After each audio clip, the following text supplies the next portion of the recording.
معزز سامعین، قابل احترام بزرگوں، نوجوان دوستوں اور ساتھیوں، ذی الحجہ کا مبارک مہینہ شروع ہو چکا ہے۔ اس مہینے کی عظمت کے لیے اتنی بات کافی ہے کہ اللہ تبارک و تعالی نے اس مہینے کے اندر دو بڑی بڑی عبادتیں رکھی ہیں۔ ایک بڑی عبادت تو کعبۃ اللہ شریف کا حج کرنا ہے، جو اسلام کی بنیاد اور بڑی عبادت تسلیم کی جاتی ہے، اور دوسری اس مبارک مہینے کے اندر پوری دنیا میں اللہ تبارک و تعالی کی بارگاہ میں قربانی کا نذرانہ پیش کرنا ہے۔ اسی کے ساتھ اس مہینے میں اللہ تبارک و تعالی نے خصوصیت کے ساتھ متعین کر کے اللہ کی بڑائی کرنے کا، اللہ کی بڑائی بیان کرنے کا حکم فرمایا ہے۔ مخصوص دنوں کے اندر، اور وہ کیا ہے؟ تکبیر تشریق، اللہ اکبر اللہ اکبر لا الہ الا اللہ واللہ اکبر وللہ الحمد۔ آپ سب جانتے ہیں کہ ذی الحجہ کی 9 تاریخ سے، ذی الحجہ کی فجر سے تکبیر تشریق کو ہر فرض نماز کے بعد کہنا واجب ہے، اور واجب کا مقام فرض کے ساتھ بالکل سٹا ہوا ہے۔ اس واجب کو علماء کبھی فرض کے لفظ سے بھی ادا کرتے ہیں، اور فرض کو علماء کبھی کبھی آپ دیکھیں گے واجب لفظ لکھتے ہیں۔ تو فرض اور واجب میں بہت تھوڑا سا فرق ہے، بہت معمولی سا فرق ہے۔ وہ بالکل فرض کے ساتھ سٹا ہوا اس کے بھائی کی طرح ہوتا ہے۔ تو 9 ذی الحجہ کی فجر سے تکبیر تشریق کہنا واجب ہو جاتا ہے، اور 13 ذی الحجہ کے عصر تک کہنا واجب رہتا ہے۔ اگر بقرعید کی نماز شامل کر لیں تو کل 24 نمازوں میں تکبیر تشریق کو کہنا واجب ہے۔ جماعت کے ساتھ نماز پڑھیں تب بھی، اور اگر جماعت چھوٹ جائے اور اپنی نماز الگ سے پڑھیں تب بھی، مسافر ہو تب بھی اور مقیم ہو تب بھی، مرد ہو تب بھی اور عورت ہو تب بھی، ہر ایک کے اوپر تکبیر تشریق کو کہنا واجب ہوا کرتا ہے۔ یہ اس مہینے کی ایک مخصوص عبادت ہے جس کا حکم اللہ تبارک و تعالی نے قرآن مجید کے اندر دیا ہوا ہے۔ اس حکم کو پورا کرنا ہم لوگوں کے لیے عبادت کے ساتھ ساتھ اللہ تبارک و تعالی کی فرمانبرداری ہے۔ نبی پاک صلی اللہ علیہ وسلم نے تمام صحابہ کرام رضی اللہ عنہم مجمعین کو یہ سکھایا تھا، اور تمام صحابہ کرام رضی اللہ عنہم مجمعین پورے شوق و رغبت کے ساتھ، پورے اہتمام کے ساتھ تکبیر تشریق کا اہتمام فرماتے تھے۔ یہ مہینہ اللہ تبارک و تعالیٰ کے ایام کا بڑا یادگار مہینہ ہے۔ حج ہو یا قربانی، ان دونوں کا تعلق حضرت ابراہیم علیہ السلام کے ساتھ جڑا ہوا ہے۔ ایسا نہیں ہے کہ حضرت ابراہیم علیہ السلام سے پہلے یہ دونوں عبادتیں نہیں تھیں، یہ دونوں عبادتیں تھیں۔ حج بھی تھے، کیونکہ حضرت آدم علیہ السلام نے بھی حج فرمایا ہے، اور حضرت آدم کے بیٹے حابیل اور قابیل نے قربانی کیا ہے۔ قرآن مجید نے اس کا نقشہ صاف صاف کھینچا ہے۔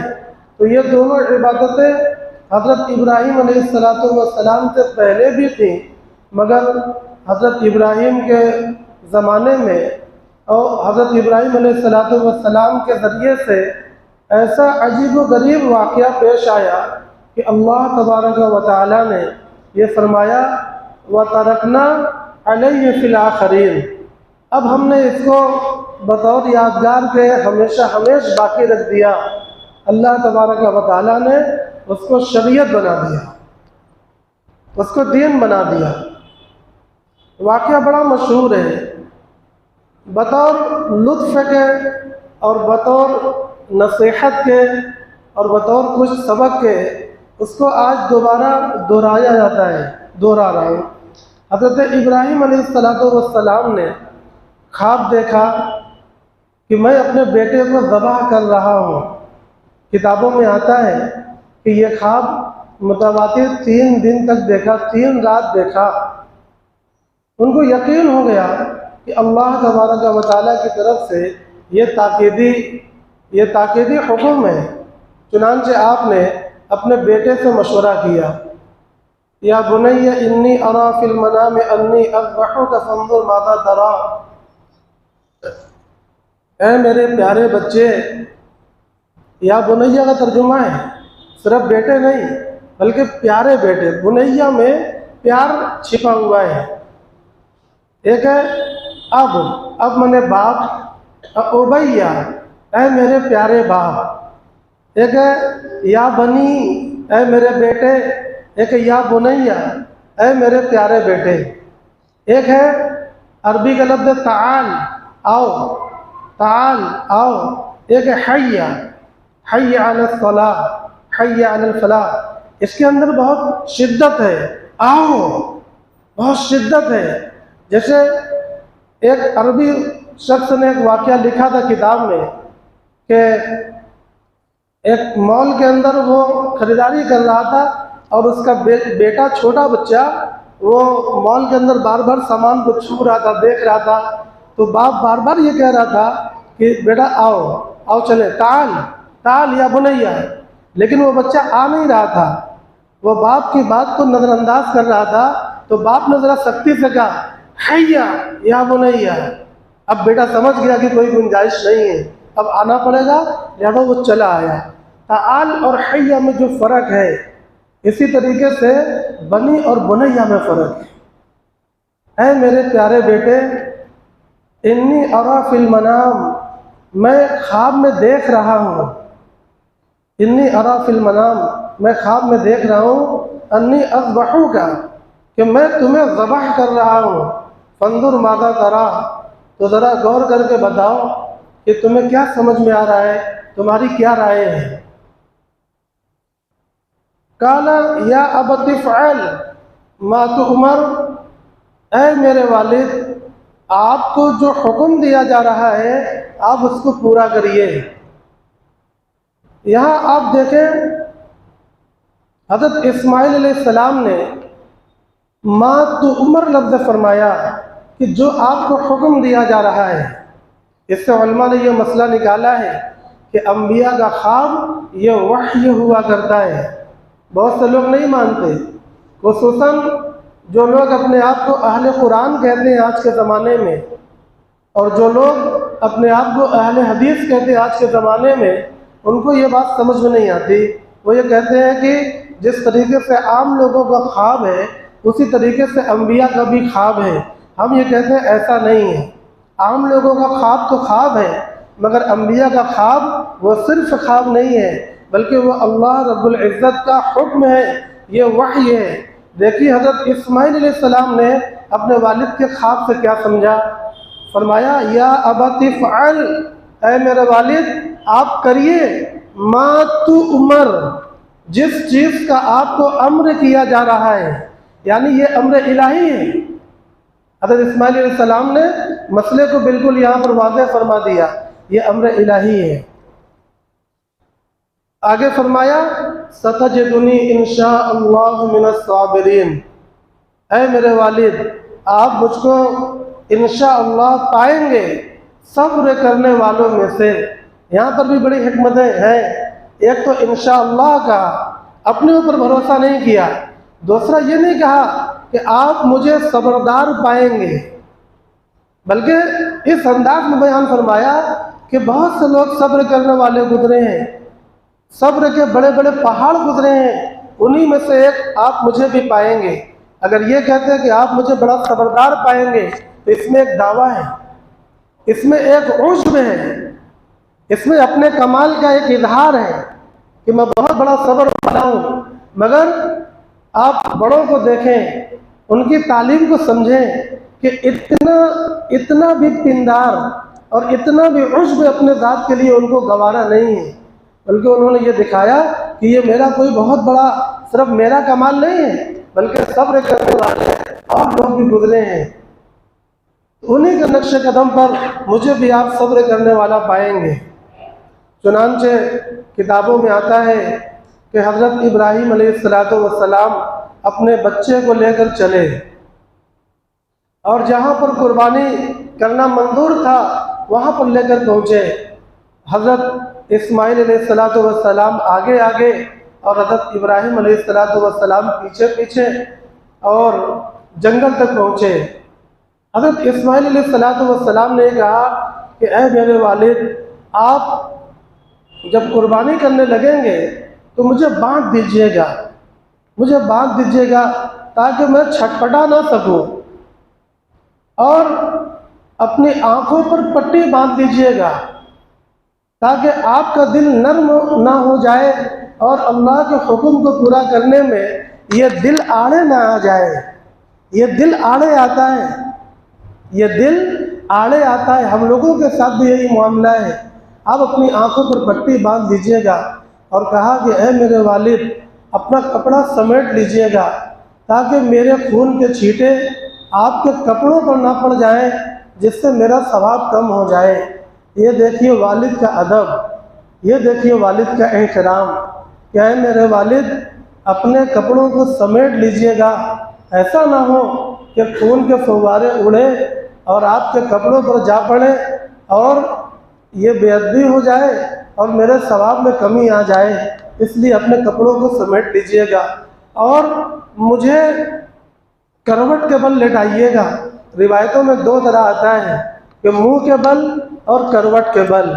حضرت تھانوی رحمۃ اللہ علیہ نے جو ترجیح دی ہے وہ کروٹ کے بل ترجیح دی ہے، اور وہ ترجیح زیادہ سمجھ میں بھی آتی ہے۔ دیکھیے اس کو جبہتن کہتے ہیں اور ادھر دونوں سائڈ کو جبین کہتے ہیں۔ یہ جبہتن ہے اور یہ جبین ہے۔ فلما اسلم وتلہ للجبین، جب ان دونوں نے اللہ کے حکم کے آگے اپنا سر تسلیم پورا جھکا دیا اور پیشانی کو زمین سے لگا دیا۔ اسماعیل کے پیشانی کو ہم لوگ اردو میں پیشانی سب کو بولتے ہیں، لیکن عربی میں دونوں کا لفظ الگ الگ ہے۔ یہ جبہتن ہے آگے والا حصہ اور یہ جبینون ہے دونوں بغل والا حصہ۔ تو وہاں جو لفظ جبین ہے وہ یہ بتلاتا ہے کہ زمین سے جو سٹا تو وہ یہ بغل والا حصہ سٹا ہے۔ اس لیے حضرت تھانوی رحمۃ اللہ علیہ نے بھی اور بہت سے دیگر مفسرین حضرات نے بھی ترجیح اس کو دیا ہے کہ آپ نے ان کو پیشانی کے وہ ان کو کروٹ کے بل لٹایا تھا۔ تطبیق بھی ہو سکتی ہے۔ تطبیق اس طرح ہو سکتی ہے کہ پہلے چت لٹایا، اس کے بعد ذبح کرنے کی کوشش کی مگر ذبح تو ہونا نہیں تھا، اور اس کے بعد پھر چت لٹایا، اس کے بعد کروٹ لٹایا، پھر ذبح کرنے کی کوشش کی، پھر بھی ذبح نہ ہو سکے۔ اس کے بعد ہو سکتا ہے کہ اور زور لگانے کے لیے انہوں نے منہ کے بل لٹا دیا ہو تاکہ ذبح تو کر لوں مگر ذبح ہونا مقصد نہیں تھا۔ یہاں پر یہ بات بھی سمجھے کہ اللہ تبارک و تعالی چاہتے تو فرشتے کو بھیج کر یہ حکم دے سکتے تھے، لیکن فرشتوں کے ذریعے یہ حکم نہیں دیا گیا بلکہ خواب کے ذریعے یہ حکم دیا گیا۔ کیونکہ یہاں پر حکمت آپ ذرا دیکھیں، اس میں دو حکمت سمجھ میں آتی ہے۔ ایک تو یہ کہ جب فرشتے کے ذریعے حکم آتا تو پھر تعویل کی کوئی گنجائش نہیں تھی، پھر تعویل کی کوئی گنجائش نہیں تھی، لیکن جب خواب کے ذریعے یہ حکم آیا تو پھر تعویل کی بھی گنجائش تھی کہ شاید اس خواب کا کچھ اور مطلب ہو، شاید اس خواب کا کچھ اور مطلب ہو، تو اللہ تبارک و تعالیٰ نے ان کے اوپر اس طرح سے حکم نازل فرمایا کہ دیکھیں وہ تعویل کرتے ہیں کہ نہیں، مگر حضرت ابراہیم علیہ السلام نے کوئی تعویل نہیں کی، کوئی تعویل نہیں کی، اور پورے عزم کے ساتھ، اللہ کی پوری فرمانبرداری کے ساتھ، جس کے آگے شاید کوئی درجہ نہ ہوتا ہو، اس پوری فرمانبرداری کے ساتھ اللہ تبارک و تعالیٰ کے حکم کو آپ نے پورا کیا ہے۔ دوسری حکمت یہ بھی ہو سکتی ہے کہ چونکہ یہاں پر حضرت اسماعیل کو ذبح کروا دینا ہی مقصود نہیں تھا، بلکہ ان کی آزمائش تھی۔ ان ھذا لہو البلاء المبین، یہی تو ہے، ان ھذا لہو البلاء المبین، کہ یہ اللہ تبارک و تعالیٰ کی طرف سے آزمائش تھی۔ اب اگر فرشتہ آ کر یہ کہتا کہ آپ ان کو ذبح کرو، مگر دیکھو ذبح مت کر دینا، تو یہ کوئی آزمائش ہوتی؟ یہ کوئی قابل تعریف اور کوئی قابل صبر کام ہوتا؟ خواب کے ذریعے حکم دیا گیا، جس سے حضرت ابراہیم علیہ السلام نے یہ سمجھا کہ پورا کام کرنا ہے۔ چنانچہ انہوں نے تمام اسباب، تمام سامان ذبح کو جمع کر کے پورے طریقے سے ایک دام ذبح کیا۔ ان کو یہی پتا تھا کہ پورے طریقے سے ذبح کر دینا ہے، چنانچہ انہوں نے تو یہی کیا۔ حضرت اسماعیل علیہ السلام کو بھی یہی پتا تھا، چنانچہ اب یہ کام یہ وہ ہوا کہ اللہ تبارک و تعالیٰ کی طرف سے بہت بڑی آزمائش کے طور پر سامنے آیا تھا۔ اور اگر یہ فرشتوں کے ذریعے حکم آتا تو یا تو پہلے سے بتایا جاتا کہ دیکھیے پورا ذبح کرانا مقصد نہیں ہے، تب کوئی آزمائش نہ ہوتی، یا پھر یہ ہوتا کہ فوراً فرشتہ آتا آخر میں اور حکم کو منسوخ کرتا کہ رکیے، تب بھی کوئی بات نہ بن پاتی۔ اس لیے اللہ تبارک و تعالیٰ نے وحی کے ذریعے سے اس حکم کو نازل فرمایا۔ اور میں بار بار آپ لوگوں کو بتلاتا ہوں کہ انبیاء کے خواب یہ عام لوگوں کے خواب کی طرح نہیں ہے۔ انبیاء کے دل کبھی نہیں سوتے، انبیاء کی آنکھیں سوتی ہیں مگر دل نہیں سوتے۔ عام امتیوں کی آنکھیں بھی سوتی ہیں اور دل بھی سوتے ہیں۔ آپ آج ایک بات یاد رکھیں، ہماری دو آنکھیں ہیں، ایک آنکھ ہمارے چہرے میں لگی ہے اور ایک آنکھ ہمارے دل میں لگی ہے۔ ہم اپنی آنکھوں سے تو دیکھتے ہیں، مگر ہماری دل کی آنکھیں یہ عام طور سے سوتی رہتی ہیں۔ جتنا غفلت میں رہیں گے اتنا ہماری آنکھیں دل کی سوئیں گی، اور جتنا اللہ سے قرب کریں گے، طاعت اور فرمانبرداری کریں گے، ذکر و فکر کریں گے، تلاوت و عبادت کریں گے، اتنی دل کی آنکھیں بیدار ہوتی ہیں۔ اور جس کی دل کی آنکھیں بیدار ہے اس کے چہرے والی آنکھوں سے چیزیں صحیح نظر آتی ہیں، اور جس کے دل کی آنکھیں سوئی پڑی ہیں وہ سامنے چیزوں کو دیکھتا ہے مگر اس کو صحیح نظر نہیں آتا، اس کا فیصلہ غلط ہوتا ہے۔ چنانچہ آپ دیکھیں گے بہت سے مسلمان بھی ہیں، وہ نیک لوگوں کو، اللہ والوں کو، مدرسے کو، مسجد کو دیکھ کر گھبراتے ہیں، الٹا سیدھا بولتے ہیں، ان کو ان سے چڑ ہے، اس سے بدگمان ہے، ان کو ان کی ظاہری آنکھوں سے جو چیزیں نظر آتی ہیں وہ صحیح نظر نہیں آتی، کیونکہ ان کی آنکھوں کی دل سو رہی ہے۔ خیر یہ عرض کر رہا تھا کہ حضرت ابراہیم علیہ السلام کے بیٹے اسماعیل نے کہا کہ اے میرے والد، آپ مجھے رسی سے باندھ دیجیے گا، اپنے کپڑے سمیٹ لیجیے گا، اور جب آپ گھر واپس جائیں تو والدہ کو سلام کہیے گا، اور اگر ہو سکے تو میرا کپڑا بھی واپس لے کر جائیے گا تاکہ والدہ کو کچھ تسلی ہو جائے، ہو سکتا ہے کہ میرے کپڑے سے ان کو تسلی ہو جائے۔ محترم بھائیوں اور دوستوں، حضرت ابراہیم علیہ السلام ان کو قربان گاہ لے گئے اور ان کو باندھا اور اپنی آنکھوں پر پٹی باندھا اور ان کو زمین پر لٹا دیا قربانی کرنے کے لیے، چھری کو خوب تیز کر لیا، اور اس کے بعد آپ نے ان کو قربان کرنے کی خوب کوشش کی۔ اللہ تبارک و تعالیٰ کی طرف سے فرشتہ آیا کہ صدقت الرؤیا، اے ابراہیم آپ نے خواب کو سچ کر دکھایا، آپ نے خواب کو سچ کر دکھایا۔ محترم بھائی اور دوستوں، جب حضرت ابراہیم علیہ السلام یہ قربانی پیش کر رہے تھے، اس وقت حضرت ابراہیم کی عمر کیا تھی، حضرت اسماعیل کی عمر کیا تھی، ذرا اس پر بھی غور فرمائے۔ 86 سال تک حضرت ابراہیم علیہ السلام کے کوئی اولاد نہیں ہوئی، ان کی ایک ہی بیوی سارہ تھی، کوئی اولاد نہیں ہوئی۔ 86 سال کی عمر میں آپ کو پہلا بیٹا ہوا اسماعیل، اور جب یہ بیٹا 13 سال کا ہوا اور حضرت ابراہیم کی عمر 99 سال کی ہوئی تو اللہ تبارک و تعالیٰ کا یہ حکم آ گیا کہ آپ ان کو ذبح کر دیں۔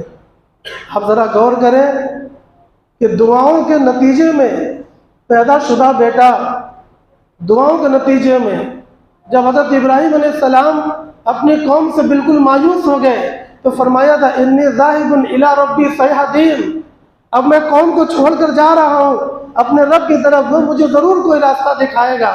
اپنی قوم میں آپ نے 86 سال تک محنتیں کی، 85 سال تک محنت کی، مگر سوائے ان کے بھانجے حضرت لوط کے اور کوئی ایمان نہیں لایا، کوئی ایمان نہیں لایا۔ صرف ایک حضرت لوط، اتنا بڑا نبی، اتنا برگزیدہ نبی، آگ میں ڈال دیا گیا، اور اس کے ساتھ کیسی بڑی بڑی آزمائشیں ہوئیں۔ اور آپ قرآن مجید کو اٹھا کر دیکھیں، توحید کی کتنی مضبوط دعوت حضرت ابراہیم علیہ السلام نے دی ہے، اور لوگوں کو کیسے کیسے کر کے سمجھایا ہے۔ کبھی ستاروں سے سمجھایا، کبھی چاند سے سمجھایا، کبھی سورج سے سمجھایا، مگر ایمان کوئی نہیں لایا سوائے حضرت لوط علیہ السلام کے۔ ہم لوگ تھک جاتے ہیں، مگر جو اللہ والے ہیں ان کو اللہ پر ایسا بھروسہ ہوتا ہے، اللہ پر ایسا توکل ہوتا ہے، وہ تھکتے ہی نہیں، وہ مایوس نہیں ہوتے، اور ان کو تعداد کی حاجت نہیں ہے، ان کو گنتی کی حاجت نہیں ہے۔ 85 سال کی محنت میں ایک بندہ ہی مان رہا ہے، بہت مایوس ہوئے، کہنے لگے اتنی ذاہب الی ربی سیہدین۔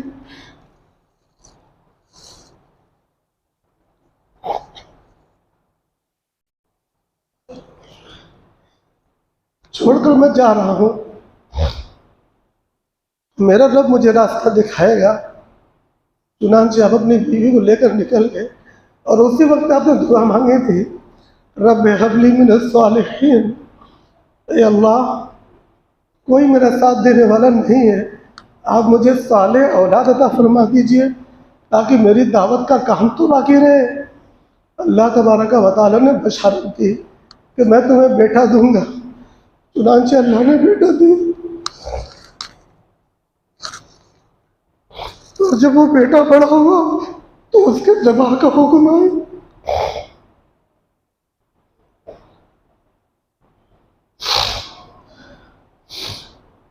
جب یہ بیٹا بڑا ہوا تو اس کے ذبح کا حکم آیا۔ آپ ذرا سوچیں دل پر کیا گزرے گی، ایک لوتا بیٹا، بڑھاپے کا سہارا، 99 سال کی عمر ہو چکی ہے، اس بڑھاپے میں اللہ کا حکم آ رہا ہے کہ ذبح کر دو، اس کو ذبح کر دو۔ چنانچہ آپ نے یہاں پر اللہ کی جیسی فرما برداری کی ہے، کائنات میں کسی نے ایسی فرما برداری نہیں دکھلائی۔ آپ نے خواب کی تعبیر نہیں کی، آپ نے یہ نہیں سمجھا کہ یہ بھی ہو سکتا ہے، اس کی بھی تو گنجائش ہے، جیسے کہ ہم لوگوں کی عادت ہے، اس کی بھی تو گنجائش ہے، اگر یہ کر لیں تو کوئی برا رہے گا، یہ بھی تو جائز ہی ہے۔ بہت سی تعویلات ہم لوگ کرتے ہیں، مگر انبیاء کی تعلیم پر غور فرمائیے کہ ہمارے خلیل اللہ ابراہیم علیہ السلام نے کوئی تعویل نہیں کی۔ فلما اسلما جب انہوں نے اللہ کے حکم کے سامنے اپنا سر تسلیم خم کر دیا، یہ لمحہ شرط کا سیگا ہے، شرط کا جواب آتا ہے ہمیشہ، لیکن قرآن مجید کی یہ وہ جگہ ہے جہاں پر شرط کا جواب نہیں آیا ہے۔ آپ جب تلاش کریں گے کہ یہ کیا ہوا، یہ ادھوری عربی یہاں پر کیوں ہے، فلما لما کا تو جواب آنا چاہیے، تو اس میں مفسرین یہ لکھتے ہیں کہ آگے کا واقعہ ایسا عجیب و غریب ہے کہ الفاظ میں بیان ہی نہیں کیا جا سکتا، اس لیے اللہ نے یہاں پر الفاظ چھوڑ دیا، وہ الفاظ کے باہر کی چیز ہے، اس لیے اللہ نے یہاں پر الفاظ کو چھوڑ دیا، لمحہ کا جواب نہیں آیا یہاں پر۔ محترم بھائی اور دوستوں، ایسی فرما برداری چاہی جاتی ہے اللہ تبارک و تعالیٰ کی طرف سے۔ جب حضرت ابراہیم اپنے خواب میں کامیاب ہو گئے، اللہ نے فرمایا اِنَّا كَذَلِكَ نَجْزِي الْمُحْسِنِينَ، اِنَّا كَذَلِكَ نَجْزِي الْمُحْسِنِينَ، ہم اسی طرح بدلہ دیتے ہیں نیکوکار کو، مخلصین کو۔ کس طرح کا بدلہ؟ کچھ سمجھ میں بات آئی؟ میں بتلاتا ہوں۔ جو اللہ کا ولی ہوتا ہے، جو اللہ کے لیے مخلص ہوتا ہے، جو اللہ کا سچا عاشق اور اللہ کو سچا ماننے والا ہوتا ہے، تو وہ اپنے خواہشات نفس کو اسی طریقے سے پورا کی پورا ذبح کر دیتا ہے۔ وہ اپنے خواہشات کو، اپنی آرزوؤں کو، اپنے من کو وہ پوری طریقے سے ذبح کر کے صرف اور صرف اللہ تبارک و تعالیٰ کے حکم کے آگے طاعت کو بجا لاتا ہے۔ وہ اللہ کے حکم کو اس طرح پورا کرتا ہے، تب اللہ تبارک و تعالیٰ اس کو بدلہ عطا فرماتے ہیں، یعنی پھر دنیا کی مصیبتیں بھی اس سے دور فرما دیتے ہیں۔ جیسا کہ اللہ نے یہاں کیا کہ ان کے بچوں کو ذبح نہیں ہونے دیا، بلکہ جنت سے ایک مینڈھا بھیج دیا اور اس مینڈے کو ذبح کیا گیا، جنت کا مینڈھا ذبح کیا گیا۔ اسی طریقے سے آج اگر ہم لوگ اپنے دل کی خواہشات کو، اپنی منمانیوں کو، اپنی نفسانیوں کو پوری طرح ذبح کر دیں، اس پر چھری چلا دیں، اس کو قتل کر دیں، تو دنیا کی جو مصیبتیں ہیں وہ سب یک لخت بیک وقت اللہ تبارک و تعالیٰ دفع فرما دیں گے۔ یہ اللہ کا کھلا ہوا وعدہ ہے۔ اگر اللہ کا وعدہ پورا نہیں ہو رہا ہے تو اس میں اللہ کی وعدہ خلافی نہیں ہے، بلکہ کمی ہماری طرف سے ہے۔ ہم اپنے جذبات کو فنا کرنا نہیں چاہتے، ہم اپنے دل کو قربان کرنا نہیں چاہتے، ہم اپنے ارمانوں کو قربان کرنا نہیں چاہتے، ہم صرف جانور کو قربان کرنا چاہتے ہیں۔ محترم بھائی اور دوستوں، یہ جانور کی قربانی یہ اس کی صورت ہے۔ جانور کو قربان کرنا یہ صرف صورت ہے، اور ابھی روح نہیں ہے۔ روح کیا ہے؟ روح ہے اپنے نفس کو اسی کے ساتھ قربان کر دینا، اللہ کو یہ دکھلانا کہ اے اللہ جو کچھ دیا ہوا ہے وہ آپ کا دیا ہوا ہے، اے اللہ وہ آپ کے راستے میں قربان ہے، اور ہم آپ کے راستے میں سب کچھ قربان کرنے کے لیے تیار ہیں۔ یہی نہیں، آپ کہیں تو ہم خون بہانے کے لیے بھی تیار ہیں۔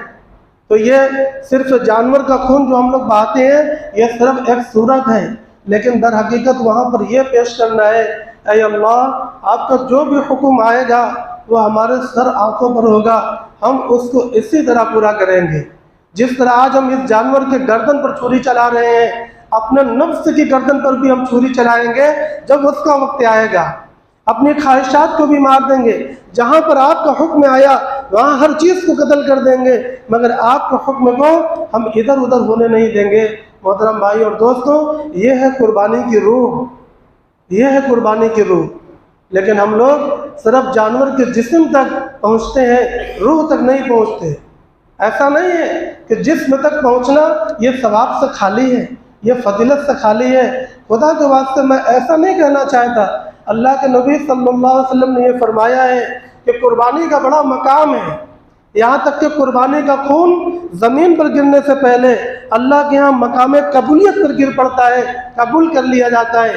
یہاں تک کہ قربانی کے اندر وہ عضو جو ہم پھینک دیتے ہیں، جو ہماری نظروں میں بیکار ہے، بال، اس کے کھر، اس کی سینگیں، یہ ہمارے لیے کوئی کام کے تو نہیں ہے، یہ عموماً کوڑے خانوں میں پھینک دیے جاتے ہیں، مگر اللہ کے یہاں یہ بھی بیکار نہیں ہے۔ کل قیامت کے دن جب قربانی کا جانور آئے گا تو اپنی سینگ کے ساتھ، اپنے بال کے ساتھ، اپنے کھروں کے ساتھ آئے گا۔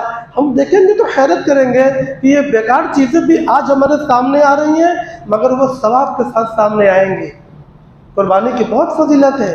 ایام قربانی میں اللہ تبارک و تعالیٰ کو عمل قربانی سے بڑھ کر کوئی عمل پسند نہیں ہے۔ یہاں تک اللہ کے نبی صلی اللہ علیہ وسلم نے فرمایا کہ جو قربانی کرنے کی گنجائش رکھتا ہے وہ اگر قربانی نہ کرے تو وہ ہماری عیدگاہ نہ آیا کرے۔ اللہ کے نبی اس سے بہت ناراض ہیں، اللہ اس سے بہت ناراض ہے، وہ اللہ کا مقرب نہیں ہو سکتا، وہ مردود بارگاہ ہے، وہ ہمارے پاس نہ آیا جایا کرے۔ جس کو اللہ کے نبی اپنے سے دور کر دے اس کا کوئی ٹھکانہ نہیں ہو سکتا، وہ کہیں پناہ نہیں پائے گا۔ اس کا معنی یہ ہوا کہ یہ بہت بڑی وعید ہے۔ کچھ لوگ اپنے ناعقلی کی وجہ سے یہ کہنے لگتے ہیں کہ یہ قربانی کرنا فضول کا کام ہے، اتنا پیسہ ضائع کر دیا جاتا ہے، اگر غریبوں کی مدد کر دی جائے تو لوگ خوشحال ہو جائیں۔ محترم بھائیوں اور دوستوں، پوری بات بالکل بکواس ہے۔ آپ غور کریں گے سب جواب مل جائے گا، میں اس کا جواب دینا بھی فضول سمجھتا ہوں۔ سردست جو مجھے بات آپ سے عرض کرنا ہے یہ کہ پورے شوق و رغبت کے ساتھ، پورے اہتمام کے ساتھ، پورے دل جمعی کے ساتھ اور اپنے قلب کو متوجہ کر کے، اپنی روح کو متوجہ کر کے قربانی کے عمل کو کیا جائے، قربانی کے جانور سے پیار کیا جائے، قربانی کے جانور کی خدمت کی جائے، اس کی اچھی نگرانی کی جائے اور پوری سنت کی رعایت کر کے قربانی کے عمل کو انجام دیا جائے۔ قربانی ہر اس مرد و عورت پر واجب ہے جو نمبر 1 مقیم ہو، نمبر 2 عاقل بالغ ہو، مسلمان ہو، آزاد ہو۔ مقیم ہونا ہمارے لیے سب سے اہم شرط ہے، کیونکہ باقی تمام باتیں ہمارے مطلب کے اس وقت تو نہیں رہتی۔ جو مسافر ہیں اگرچہ وہ مالدار بھی ہیں، ان پر قربانی واجب نہیں رہتی، مقیم پر قربانی واجب ہوگی۔ اس کے ساتھ ایک اور شرط ہے کہ وہ نصاب کا مالک ہو، اور نصاب کیا ہے؟ نصاب وہی ہے 52.5 تولہ چاندی کی قیمت کے برابر اس کے پاس قرض کو ادا کرنے کے بعد مال بچ رہا ہو۔ یعنی وہ اپنے حساب لگا کر دیکھ لے کہ اگر ہم قرض جو اب آج کی ڈیٹ میں واجب الادا ہو چکے ہیں، جو واجب الادا ہو چکے ہیں، اگر اس کو دے دیتے ہیں تو ہمارے پاس بقدر نصاب ہم امیر بچتے ہیں، تو اس پر قربانی واجب ہو جائے گی۔ اس کے اوپر قربانی واجب ہوتی ہے جس کے اوپر صدقہ فطر واجب ہوتا ہے، اور جو زکوٰۃ کا نصاب ہے وہ ذرا اور اونچی کوالٹی کا ہے۔ اس میں مال کا مال نامی ہونا شرط ہے، اس میں حولان حول کا ہونا شرط ہے، اس میں اے سی اور فریج اور گاڑیاں اور زائد زمینیں یہ سب نہیں جوڑی جاتی، لیکن صدقہ فطر میں اور قربانی میں یہ چیزیں جوڑی جاتی ہیں۔ تو اس طریقے سے نصاب کو سمجھ کر ہر آدمی غور کر لے اور پورے اہتمام کے ساتھ قربانی کو ادا کرے۔ صحابہ نے پوچھا تھا یا رسول اللہ مل اضاحی، یا رسول اللہ یہ قربانی کیا ہے؟ فرمایا سنت ابیکم ابراہیم، تمہارے باپ ابراہیم علیہ السلام کی سنت ہے، اور ان کی سنت ایسی عظیم ترین ہے کہ اللہ تبارک و تعالیٰ نے رہتی دنیا تک ان کی سنت کو اسی شکل کے اندر باقی رکھا ہے۔ محترم بھائیوں اور دوستوں، قلب سلیم کی ضرورت ہے۔ اللہ تبارک و تعالیٰ سے مانگیں کہ جس طرح اللہ نے حضرت ابراہیم علیہ السلام کو قلب سلیم عطا فرمایا، اللہ ہم سب کو قلب سلیم عطا فرمائے، ہم سب کو دین کی، شریعت کی اور سنت کی پوری فہم، سمجھ اور عمل کی توفیق عطا فرماوے، اور سنت پر عمل کی پابندی، یہ صرف منمانی پر نہیں اور دیکھی دیکھا نہیں، بلکہ نبیوں کی جو سنت ہے اس کو سمجھ کر، پوچھ کر سنت کے مطابق عمل کرنے کی توفیق عطا فرماوے، اس کے اندر کامیابی ہے، اور جو اپنے من سے اعمال ہوں گے اس کے اندر کامیابی نہیں ہے۔ تو جن کے اوپر قربانی واجب ہے وہ قربانی کو ضرور ادا کریں، کیونکہ قربانی کو جانور کا چھوڑنے والا یہ مردود بارگاہ ہے۔ وآخر دعوانا ان الحمد للہ رب العالمین۔